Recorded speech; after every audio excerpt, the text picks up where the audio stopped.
We'll just wait a couple more minutes for anyone else who would like to join us.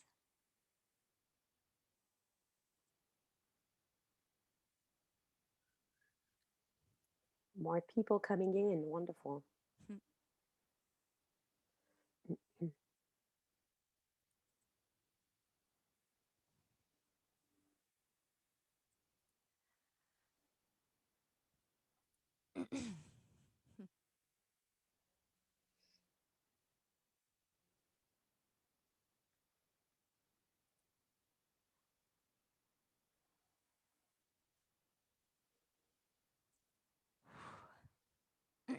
Thank you, everyone. We'll start soon.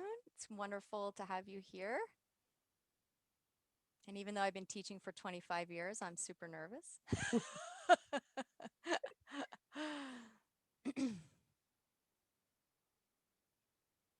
Okay, it's 2 o'clock. Would you like me to briefly introduce That'd be this great, workshop? Julie. Thank you Wonderful. so much. Welcome everyone to the session Building Community and Capacity, a research-based vision for the Center for Teaching Excellence. Before we begin, here are a few community guidelines for this session. Participation via video and audio is optional, even though we always enjoy seeing your beautiful faces. So if you feel comfortable doing that, please turn on your camera. Similarly, you can ask a question. Please raise your hand in the participants list, or you can also use the chat feature within Zoom, and we'll get to your questions towards the end of the presentation. I will be monitoring the chat, so I will get to your question at one point. Please be mindful that the session will be recorded for future viewing. And lastly, do not forget to log this session on mProfessor to receive credit for attending. Now I'll turn it over to our amazing presenter, Jessica Krug, who will deliver today's session. Thank you so much, Julie. Well, welcome everyone. It's great to see people today. I'm already missing my students. So my name is Jessica Krug, and a little bit about me to kind of situate where I came from coming into this project. I actually started teaching at Santa Monica High School, 13 blocks down the street from SMC in 1996. And I taught there for 5 years, and then I worked as an instructional coach at the district office, working with secondary teachers across the district. And then I had a child, and then I started teaching at SMC, and I taught at SMC part-time. And then, as those of you who are freeway flyers or former freeway flyers know, I needed a second job. So I picked up work as an educational consultant, kind of building on my instructional coaching work. And I've been doing that since 2011. And in that work, I was working with administrators and kind of training people to do evidence-based, objective teacher observations, and then providing support based on the evidence collected in those observations. So I have a kind of a long history in the K-12 sector doing this kind of work. And so when I came to SMC, I was really interested in what does that kind of look like at the community college level and across higher education more generally. And I went to FSI, and I can't even remember, it was 2014 or 2015. It's all a blur. And built a relationship with Edna Chavari. And I really kind of got excited about this concept at the community college level. And so I want to be very explicit, and just from seeing the folks coming in, most of you are faculty. This is really, I think Maria Munoz had an interesting idea about the center being kind of a hub for professional development for all employee groups. And my work is really focused, is faculty specific. So just to kind of make that clear. All right. So when I didn't tell you, I graduated from UCLA with my doctorate in education in 2018, and this is actually my dissertation research. So when I was looking at starting a project and kind of had this idea of faculty development in my mind, one of the things that's always troubled me as I've looked at higher education research generally and community college research specifically, is that so many, the vast majority of students, and this is true at our college and nationwide, come into the space wanting to transfer, but so few actually do. And that's problematic. And then as you dig a little bit deeper, you can find that while access, we've put such a priority on access, which is great, except we've noticed that while many more students are getting in, not as many students are getting out. So the college completion rate gap between low income and high income students has actually increased over time. And we're very focused on the fact that equity gaps persist. So looking at the most recent cohort data available on Data Mart from the Chancellor's Office, we know that while 54% of white students complete community college within 6 years, only 37% of our Black students and only 42% of our Latinx students do. So that makes me wonder, okay, what's going on? We know for students, most of our students work part-time or full-time. We know many of our students are caregivers, either taking care of their own children or other people in their families. And we know that a lot of our students, particularly our students of color, have been underserved in the K-12 sector. But there's also faculty factors, right? We know most of us are content experts. Unless you come from teaching in the K-12 sector, most community college professors have not had a lot of experience with pedagogy. So that's something that is something to think about. And we also know that faculty really do matter. Certainly, there's a lot of robust research in the K-12 sector shows what an impact an effective teacher can have on student success. But if you look into the higher education research, you also find, specifically looking at student engagement and dig deeper in community colleges where our sector mission is to teach, we know that faculty can make a really big difference in student success. So that then begs the question, well, what kind of faculty development improves student outcomes? And this is interesting because this is not sector specific. I found this consistent across K-12 and in community colleges and up to four-year and graduate school. Faculty development that is intensive, sustained, and cohesive is what improves student outcomes. So I think that's really interesting because it's not training may have a particular outcome, but if you really want to change student success outcomes, completion rates, and all of those things, there really is this kind of three-pronged attack essentially that you have to take. But we also know that that kind of faculty development is in short supply. So I had this idea that I wanted to investigate this kind of larger question about how do community colleges create and sustain institutionalized faculty development programs. And institutionalized here is a critical word because the way I define it is the faculty development centers had to be part of line items in this college budget. So they were, being paid for by the college. They weren't being sustained by grants or whatever. And they also had to be part of the strategic plan so that it was something that was really deeply embedded into the institution. That was kind of my definition of institutionalized. So that was kind of my overarching question. And then the ideas in goldenrod were my theoretical propositions and my conceptual framework. So I was looking at things like finances and relationships between administrators and faculty, what kind of campus culture, what did that process of institutionalization look like, and finally, how did leadership from faculty leadership to the president play, what roles did those leadership people play in the maintenance of these programs? So my research design, I had 3 sites. They're all pseudonyms. You can, if you want the real deal, I'm happy to tell you discreetly at another time.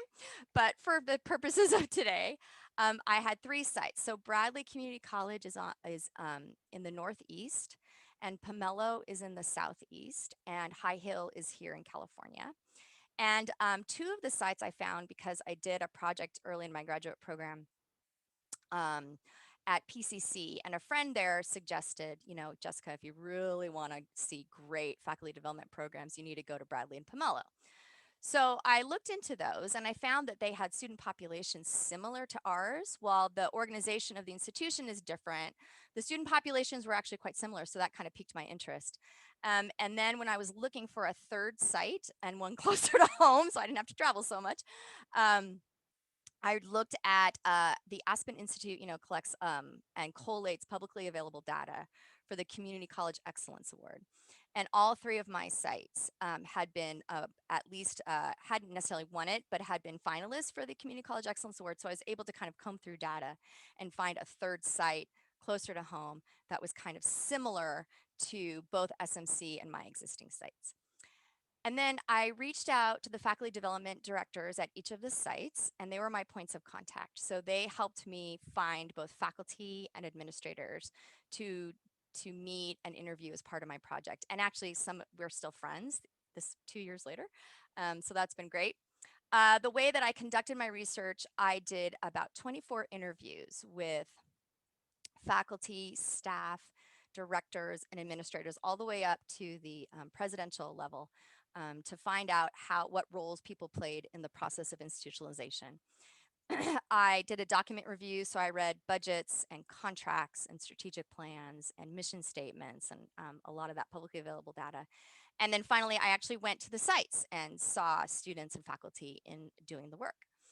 I did two different site visits. I went in August 2017 before was in session to meet with administrators. And then I went back in 2018 in January when school was in session so I could see public spaces with the public actually in them and to talk to faculty.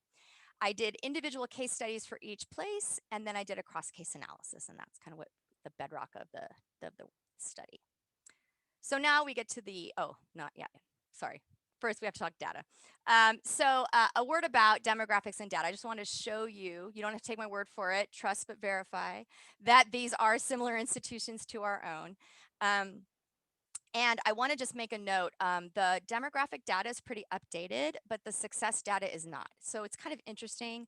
While our website kind of underwent a more student-centered transformation. That is the case at other schools as well.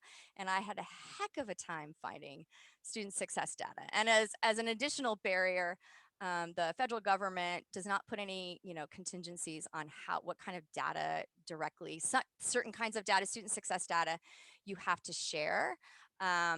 I wish that were in the Higher Education Act, but that's another conversation.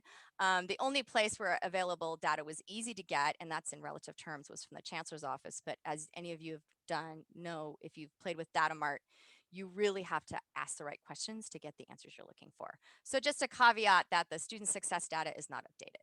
Demographics are. So one thing, just kind of interesting points about each of these places. Bradley is a really cool place to be. They have this real ethos of how they feel about their students. I heard over and over in so many different spaces that we are a school for immigrants and children of immigrants, and we're proud of that. There's a tenacity, there's a persistence. We want to show what's possible in the United States and to be a good model of what community looks like. Anyway, that place is super interesting. And I also find it fascinating in one of the most expensive cities in the country that 70% of their students come from families earning less than $25,000. Pomelo is the oldest center for teaching and learning of the group. So they were kind of the granddaddy of the group. Um, and their data is actually the most skewed, again, in all honesty. These are updated demographics, but the IPEDS data is old. So while you can see here, wait a minute, what 39% of the population is Latinx, but only 30% of the completions are, these numbers were much closer in 2016 when the IPEDS data comes from. So there were more white students and fewer Latinx students in 2016 where the success data comes from. So those equity gaps are actually those gaps are smaller. And then High Hill, again, is our neighbor. And you can see that, the vast majority of their students there in HSI. And again, kind of similar, the 69% similar in a kind of tenor to Bradley. So those are the sites that I studied. Okay, now we get to the big reveal. So what did I discover? There were certain things that happened that I read about both in the literature, but then I also saw in my study that really struck me, and I thought these are kind of critical components to what a Center for Teaching and Learning, at least based on my research, would look like. So the first thing is consistent staff available to faculty. And what was fascinating is one of the places I studied does not have a physical space. There are a bunch of offices kind of in academic affairs, but they don't have like a center you could go to and drop in. And yet, they had a very responsive group of people who worked with faculty consistently. And some of those folks were faculty, some of those folks were classified educators, and some of those folks were administrators. So I don't think it really matters who is answering the phone or who is physically present as far as employee group, as long as what they have in common is a deep knowledge of pedagogy. At Pomelo, they have a bunch of instructional designers. There's a whole bunch of people, a very diverse group of people. But again, what they all share is pedagogy. And then the High Hill site, everyone in the room was faculty. So again, different models, but same idea. There was always someone you could find and talk to. And then a second piece is this notion, and this is something I think we do quite well here at SMC, as frankly, and that is kind of workshops and seminars to introduce faculty to best practices. And then in addition to not just sharing, like doing a training, but also modeling those practices. Because I know so many of us are experiential learners and you kind of need to see it to really wrap your head around it. So I think the modeling is really critical. And something I noticed when I talked to these different faculty development directors and particularly administrators, it was really important that those workshops and seminars were facilitated by faculty or other, knowledgeable folks on campus, really leveraging the talent that you have. And I'm constantly amazed by how many just fabulous people we have on this campus and what they know. And I feel like there's a lot of untapped resources that we should be utilizing, right? So I think that's interesting. And then, of course, there are going to be topics where you don't have an expert on site, and that's fine. So the temporary usage of an outside expert makes a lot of sense when you're working on something specific and you don't have expertise in house. But really, this is an opportunity to build capacity and build leadership. And so tapping the folks you have is a great place to start. And then the three C's coaching, consultation, and collaboration. So coaching is, once you learn something, and I think that we do this with our students all the time, it's one thing to know something kind of on an intellectual level, and it's another thing to apply it. And so one of the things that I noticed in the research is that it wasn't enough just to learn new material. There was also an important part about how getting support for implementing new ideas. And I know many of us have been in that space where you get fired up at a workshop or you go to a training or you go to a lecture and you learn something neat and you want to use it. And then you get to where we are right now, which is, bordering on week 6. We're a third of the way through the semester. The paper load is piling up. We're trying to make it to spring break so we can catch our breath, right? It just, you get in the work and you get busy, and it can be hard to be in that space where you can really implement those new ideas, especially if those new ideas are pushing you and they're uncomfortable, right? Even if it's something you want to do or you're really passionate about or you really care about, it is sometimes easier to just go, I'm just trying to stay afloat. I can't do it. So that's where this kind of, ongoing, easily accessible support can really make a difference in practice. So coaching would be working one-on-one with an experienced colleague, looking at student work, or maybe doing peer observations where you can see it. You can actually sit down with someone and analyze student work with that person and talk about, what am I seeing? Is this, what kind of feedback could I give? Or did my feedback from the last assignment make a difference in this assignment? And peer observations, I'm a big fan. I mean, I've done observations. Again, I come from that space of teaching people how to do observations, so I'm very passionate about that as a tool. I think we get really wrapped up in judgment and evaluation when we have so much to learn from each other. And if you're in a relationship with someone and you trust them as a friend and colleague, having that feedback can be so valuable just to kind of fine tune and again, have a mirror to look at, because it can be so hard to be running your classroom and being reflective simultaneously. So having a trusted friend in the room who can kind of just give you some tips or not even tips, just tell you what happened because you're so busy managing everything that's going on. I read that teachers make more decisions like in an hour than doctors do about what's going to happen next and how you're going to, I mean, it's like it's crazy the cognitive load you're carrying when you're actually conducting a class. So it can be really hard to have that space where you kind of sit back and say what's going on here. So that's where a coach can be really helpful. Consultation is just drop in support. I had someone at Pomelo say, I have the best job. I'm a thought partner. I thought that was really cool. Where someone comes in and says, hey, what do you think about this? Or I'm thinking about doing this. What are some ideas about how do I, find better ways to give feedback or whatever? But consultation, where it's kind of just drop in support. You have a question, you need someone to talk to, you want to bend somebody's ear, and someone is there to talk shop with you. And then the last piece is collaboration. And I think that is the kind of thing we're talking about with the NSF grant work and the Equitizing Gateway courses and pedagogy work, that kind of having a group of colleagues with whom you're working on a regular basis, where you're looking at stuff together and you're engaging in dialogue and you're engaging in reflection as a group of colleagues together. So that's the third piece. And then the last piece I think is really important. We talk a lot about kind of inquiry processes on an individual level, but those things can also happen on a department level and even an institutional level. So once you've done, you've made a change, whether it's a change in your classroom, maybe you've changed a policy in your department, or we're doing some kind of larger institutional change, you then need to look at, well, what happened? You need to reflect on the evidence. Did student outcomes improve? Did, one thing I know, I mean, I don't want to, how many people are in the room? How many people, who's here? No, one of the things we've been talking a lot about in the English department is looking at our AB 705 co-rec work. And I teach that course, so I own that. And while more students are getting through, we still have some really persistent equity gaps. So we have to think about, okay, well, everyone's doing better, but there still are disproportionate outcomes. So something's working, but we still have a lot of work to do. So then thinking about, okay, so let's try some different things, see if that makes a difference, and then decide next steps. So you're constantly kind of looking, like I said, either personally at your own practice or in your department, maybe in a course, or then again at the institution. So as we try new things, I think it's so important to think about, what does the data tell us? How is this working? Is this working? Is this not working? At High Hill, they did, I can't remember what the program was, but they had this program and they even won an award for it. I mean, it was like all over the place. I think it was some kind of summer intervention.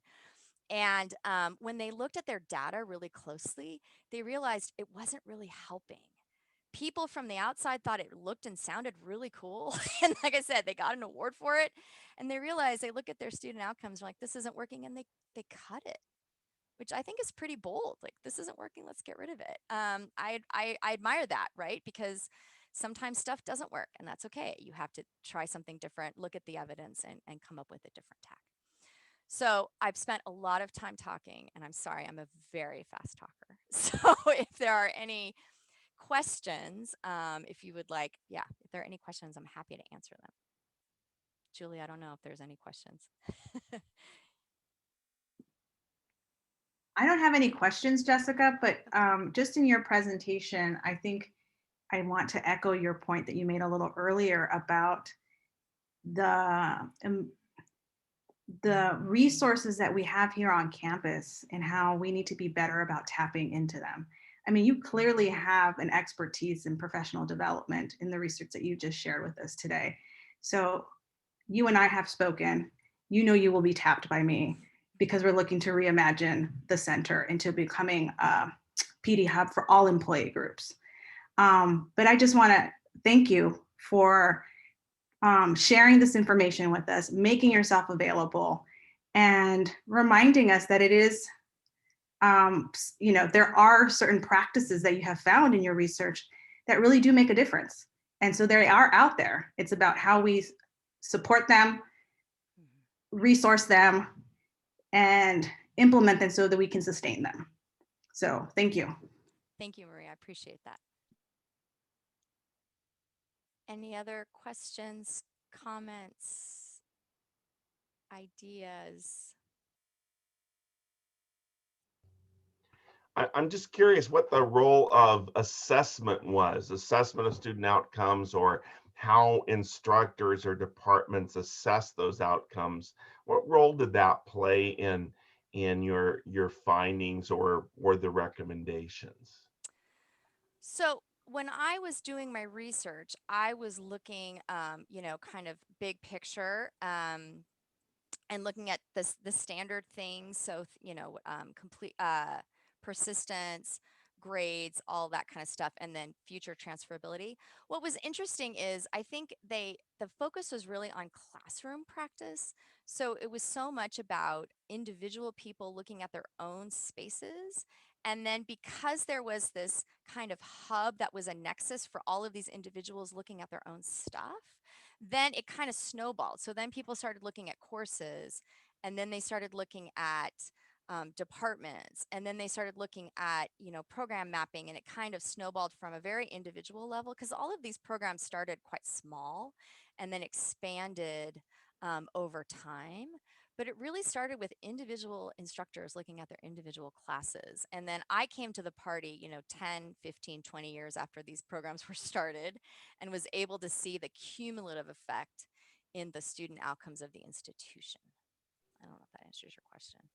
Thank you. Thanks. I believe Mark had his hand up. Hey, thank you, Julie. Thank you, Jessica, for this presentation. I appreciate it. And I was just wondering, a couple of things you said really struck me. And one thing you talked about, that you had undergone training yourself in peer observation. Mm-hmm. And I think as part of our professional development, a piece that's always seemed to be missing for me is, we're expected to come in as full-time faculty, and almost immediately, like, now you're going to observe your peer and write this faculty evaluation, this teaching evaluation of them. If any of the places you've studied, or even in your just past history, supported or given faculty members training in how to be a peer observer? Because for me, I know that's just a chunk that I always feels missing. When I go to observe somebody, I'm kind of, basing it off of, the only thing I'm basing off is my own experience, really. So I don't know if you could shed some light on that. So Mark, I'm not exactly sure. Well, I know High Hill has essentially what they call kind of teaching effectiveness. I can't remember what it's called. It's everybody loves their acronyms. So they essentially have what's a framework, a teaching framework. Here are the teaching expectations, and that framework went through kind of rigorous study and discussion in their academic senate. And so so nothing was published without the faculty kind of going stamp of approval. Yes, we buy into this. So there are these expectations that then guide not just observations, but they also guide hiring. So that, when they put out their flyers for instructors, they say, these are the things you're expected, like, we're expecting you to do this stuff. And they come in with that.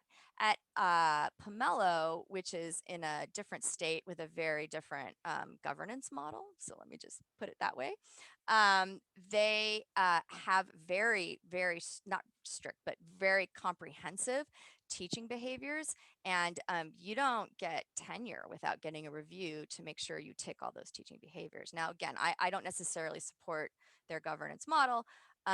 But they were faculty constructed. Similar, High Hill's mode feels more like our vein. It's also, we're in the same state.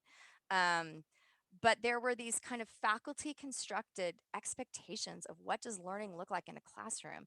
And that is transparent and kind of mutually agreed upon. So that, I know I always have a hard time, especially coming from my work in the K-12 sector, asking people to do things without giving clear expectations of what that looks like. We would never do that to students, right? Like, I have a rubric for every assignment I make, so students know what the expectations are. And I feel like for faculty, especially if you don't have a lot of pedagogical experience, you come in not really knowing what the expectations are, and you have to kind of build off, like you said, your own experience. So I think there definitely are uses of kind of frameworks, guidelines, has different language. I don't remember, being honest, I don't remember what it looks like at Bradley, but I know both Pomelo and High Hill have guidelines that are really specific. And then that helps you when you go into a classroom, like, these are the kinds of things that we are mutually agreed are what we expect instruction to look like. Thank you. Any other questions, comments?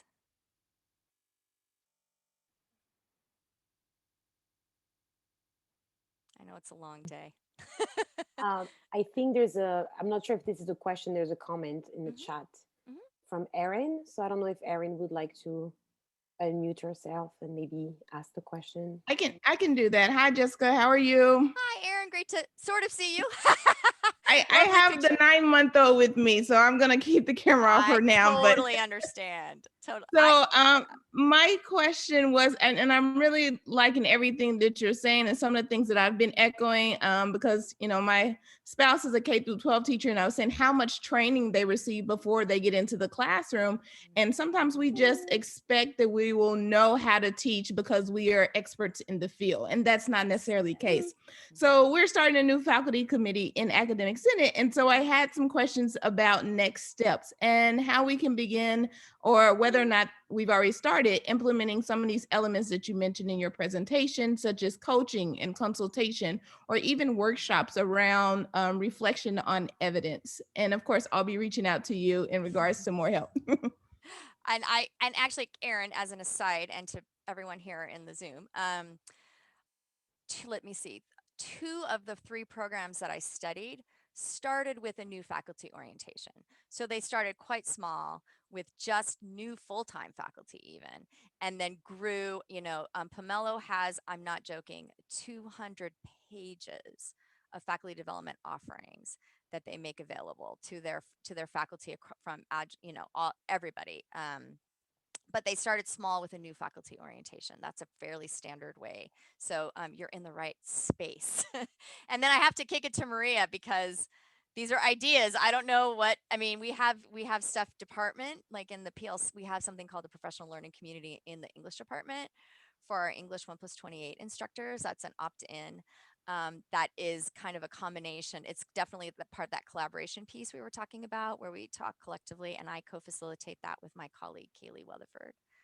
But Maria, do you want to speak to that? Thank you, Jessica. I think, well, first I appreciate that you see the intersection, right? And that you're trying to align all this work and effort.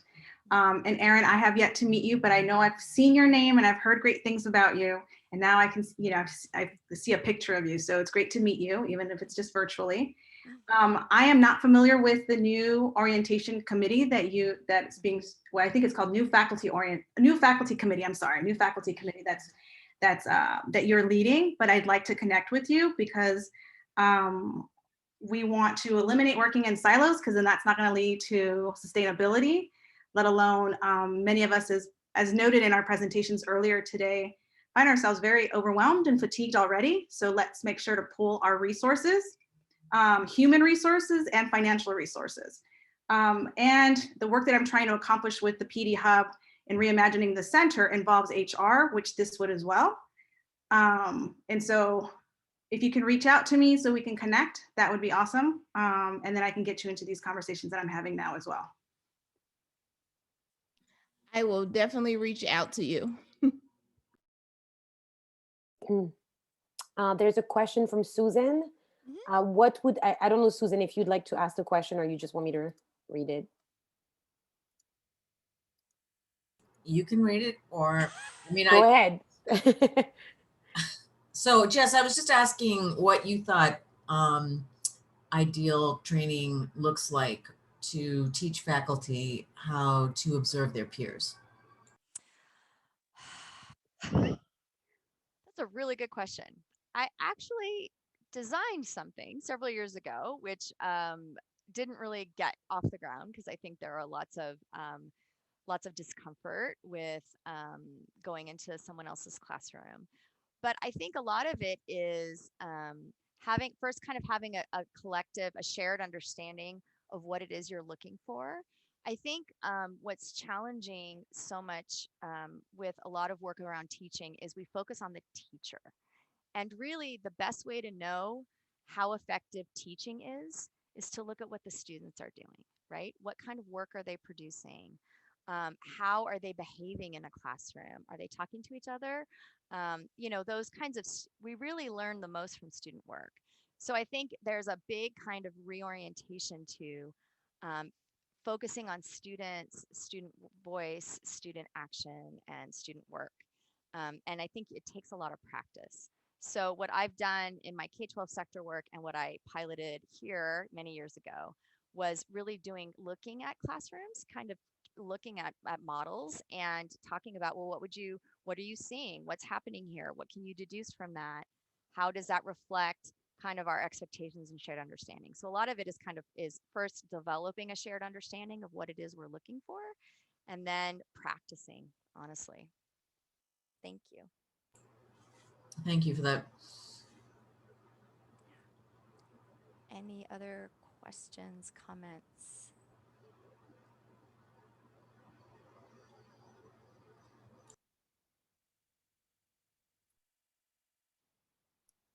I see some comments, not necessarily questions. So I don't know if you Okay. want to see them. Yeah. Okay. Oh, I can't find them now on my Zoom. I don't know what happened. They disappeared. So I can't access them. I'm sorry. Oh, Jess, there's one that's talking about looking at the national board certification process for K to 12 teachers. Mhm. I actually don't know much about national board certification. I left the K-12 sector right when that was all the rage, so I never went through it myself. But the way my understanding of national board is that it's a very rigorous process, and actually, honestly, the Pomelo tenure process is very similar to national board certification, where the idea is that you create essentially a portfolio of work. And it also looks a lot like what I did as a grad student in education, where you teach lessons, you reflect on the lessons, you do kind of very deep dive into why you would teach a specific class and how you designed your lecture, how you assess students. There's a videotaping component. I mean, it's pretty intense. And like I said, at this particular institution where faculty where governance is not shared nearly in the same way, they use that kind of portfolio process for as tenure. I don't know that I want to go there, but that it's you could do pieces of that reflective process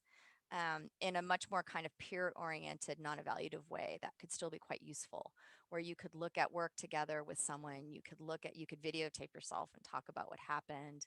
um, I think there are elements of that process that are very useful for reflection. Actually, there was a really great study. It's called Pedagogy Matters, and it was conducted by Gail Mello and several people. She's the former president of LaGuardia Community College in New York City. And she did a similar process where she got a bunch of what was then basic skills instructors in English and math to work as a collaborative community. And they taped their lessons and then shared it and kind of had this was across the country and had people kind of talk about what they were seeing and feedback. And from those, they constructed kind of a guidelines or a rubric for what good instruction at or what effective instruction at that basic skills level looks like. It was a really cool process, and they used a lot of the pieces of that kind of national board idea, but they used it to kind of create this safe space and this shared understanding of what instruction looks like that was really deep and reflective. That was pretty cool. It's a great book. They didn't pay me to say that. That's completely authentic. Any other questions, comments? I only have you for 5 more minutes, so then you're done.